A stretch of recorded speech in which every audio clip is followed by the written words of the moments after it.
همین موضعی که ایستادیم از 3 بنای قدیمی عبارت است و نزد این بناها به قریب 4-5 درخت‌های کلامی چنارهای برخط هستند که از زمانهای قدیم این چنار ایستاده است که تعریف اینها یکیش 800 سال و یکی دیگرش 600 سال.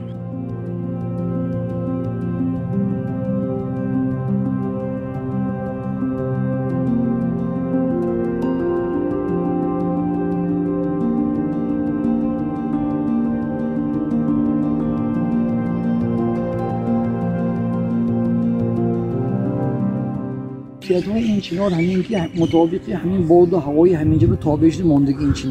این چنار نشان می‌دهد که این موضع‌هایی که از موضع‌های قدیمی‌ترین و تاریخی شهر باستانی استرالیا ما است.